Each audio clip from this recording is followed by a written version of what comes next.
Hi, welcome to Planetary Calendar's weekly forecast. I'm Ralph Demetrius, one of the astrologers.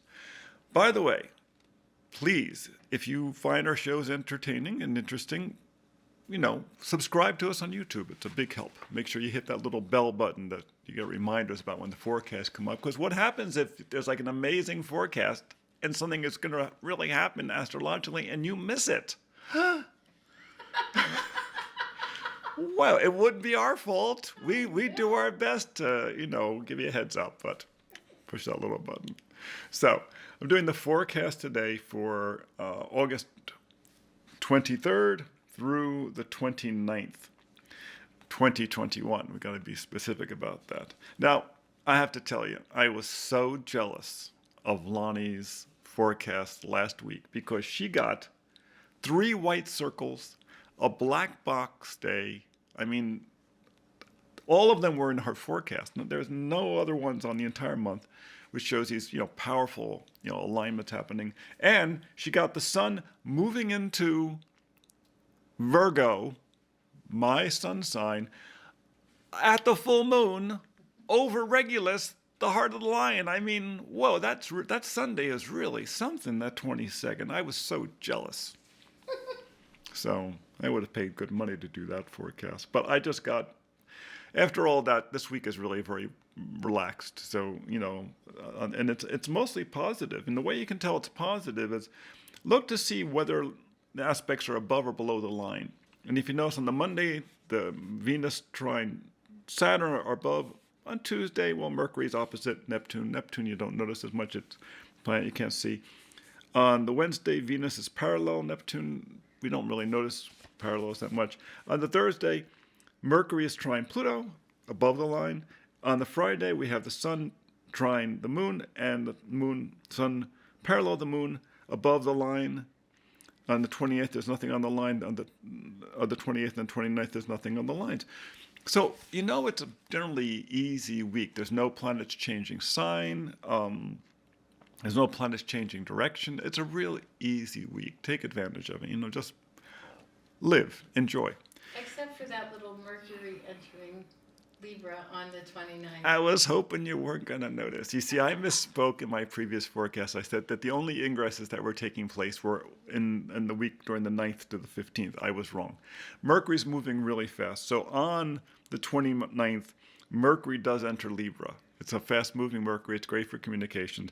The other ingress, which we shouldn't forget about, is the ingress I talked about on the 22nd when the sun enters Virgo. But, you kind of feel like where the sun goes, there we are. So is it really an ingress if we're all there together? So, okay. On the 23rd, there's just, like I said, the Venus trine Saturn. This is a great day to take your grandparents out to lunch. Just a thought. Great day to take your grandparents out to lunch. It's Venus, our ability to be socializing, with Saturn, with people who are very responsible. You could take your boss out to lunch. You could take, a parent down to lunch. In other words, there should be some way in which beauty and grace and responsibility are merged today. It's just a nice day for that. Find some way to do that. You could carve in marble for the day. That would be a nice way to use it too. Especially because you have Uranus and Neptune above and making good aspects to the moon and, chaos mixed with, intuition. And then Mars and Mercury are also both making, that would be oppositions to the moon in the course of the day. That may be the only thing that's going on a little day. You may find that in the course of the day, you keep banging into stuff.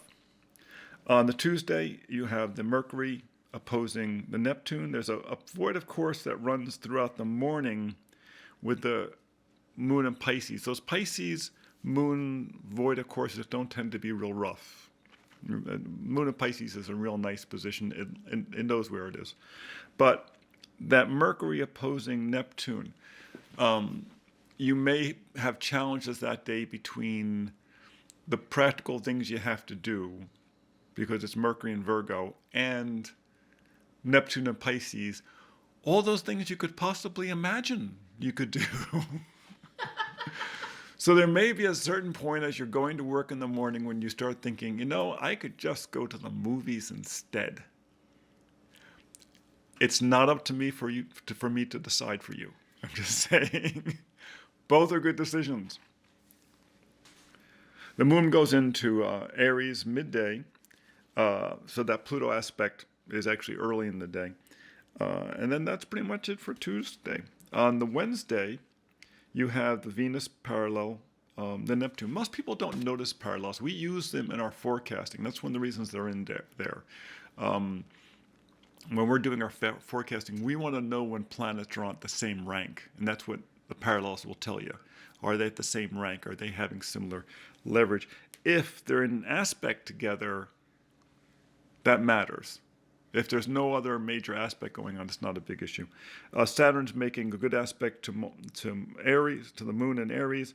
Venus is opposing it. With Venus opposing the moon from Aries to Libra, watch out for little arguments. Watch out in social interactions that, things don't come to a head real suddenly. It shouldn't. Mars isn't really in there. Mars is in a good position these days. So, very balanced position. It's, careful position, but just be aware of that. Like I said, it's a very easy week. It's not a challenging week. On the Thursday, the moon will go into Taurus, but late in the day. So pretty much the whole day the moon is in Aries. Moon in Aries is a great day for encountering other people. It's a great day for making sales calls, for instance, because Aries is about the morning. It's about meeting new people. So the moon in Aries is really great for that. I'm sure there's a lot of Aries salespeople. They like meeting new people. Jupiter makes a good aspect to that Aries moon, so it's during the first part of the day. Pluto is making a challenging aspect to the Aries moon during the day. So honestly, choosing between having Jupiter on my side and Pluto against me, I'm good with that. As long as Jupiter's on my side, I'm fine. And then Mercury is trine Pluto. And this is kind of a weird aspect a little bit because Mercury is about details. Pluto is about the power of the small. The fact that they're working together would make it a good day to do very detailed work. If you have a project where something has to be sanitized, it'd be a great time for that. Part of the big aspects that we've been dealing with all during COVID have been Pluto aspects because it's the power of the small, the power of microbes.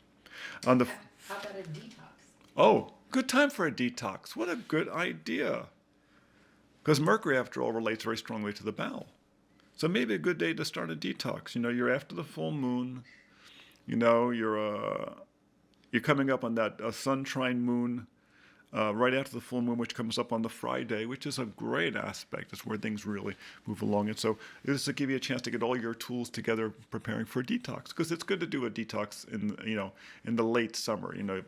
During the summer, we eat a lot of stuff we wouldn't normally eat. And before we go into the fall where our body starts contracting, it's good to kind of get some of that stuff out of your system. Better out than in. And on the Friday, once again, we have that sun trine moon. And there you have the sun parallel moon. And so see there, you really see that the two sides of the personality, your creative spirit and your emotional nature are really at the potential to work together very, very well because you have the parallel and the trine. They're really on an equal balance. And so it's a good way. It might be a good day, for instance, to do something like Tai Chi or do something meditative or do something basically where something that you find creative. I would use it for painting myself, doing a painting. Not painting houses, like painting a painting because, the moon's in Taurus. Ruled by Venus. It's an artistic sign. Saturn's making a difficult aspect from Aquarius. I would do painting rather than doing something electronic because with Saturn squaring the moon, you might get electronic glitches, you think? Yeah. On the Saturday, you got the moon still in Taurus, that lovely Taurus moon. You've got a bunch of nice planets, Uranus, Mars, Neptune, and Pluto, making good aspects to the moon in the course of the day. Isn't that nice? This is a great day for socializing, and maybe this would be the day to go to the farmer's market. Know why? Uranus, Mars, Neptune, Pluto. Doesn't that sound like a farmer's market to you? you know? Well, and all those outers are, Yeah. the outer world, integrating Mars, the physical body, into that Yeah. outer world Yeah. stuff. So, yeah. With the moon and Taurus, go buy food. Things that smell good, flowers, artwork. Get something you don't usually get. Uranus and Taurus. Exactly, it'd be fun. Now, finally on the Sunday, we have that other ingress that I forgot to mention. Mercury enters Libra, so it moves out of its rulership position into Libra. That will happen at 10:09 p.m. Expect some turbulence. When Mercury changes signs, a lot of times there's little, communication glitches. The moon changes sign. It enters Gemini, which is, Mercury's ruling sign, at 9:41 a.m. And so there's a void, of course, from early in the day on Sunday to 9:41 a.m. It's Sunday, so you probably won't, feel it too much. But Mercury, being in Libra, makes a nice aspect in the course of the day to the moon. It's funny because it's going to make a good aspect, but does it make the aspect when it's still in Virgo, or does it make an aspect when it's probably making the aspect when it's still in Virgo to the moon when the moon is still in Taurus, so the last degrees of Taurus. So it's right at that transition. And this is the place that Mercury loves.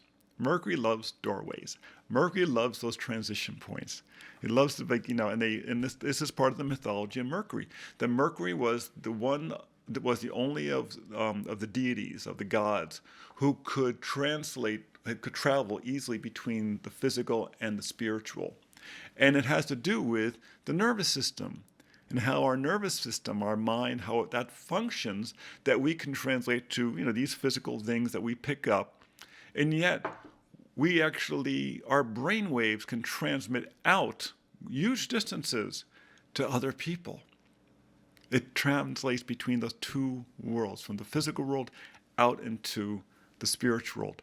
And that's the place Mercury loves. So the fact that it's happening on Sunday where you can indulge this your ability to, imagine and to think about the people you love and think about the people you'd like to be in touch with and spend some time with that. It's a great time to do it. So come see us on Tuesdays for our portraits. Come see us on Friday for our astro forecasts. You can find those at Planetary Calendar Astrology on YouTube. Please subscribe. Hit that little button. And then you can come see us at planetarycalendar.com so you can get your calendars. And we are at the 2021s or 2022s now. It has the planet of Uranus in the front. And I have to tell you, there was something about putting the planet of Uranus on the cover of these things that drove me a little crazy, because we had all these weird, at the final part, the day planner going in, we had all these weird things happen with the typesetting that I had to kind of work my way through, because unusual stuff kept happening, and it was so Uranian. But we got it finished, and so there you go, and it came out great. So until next time, be well.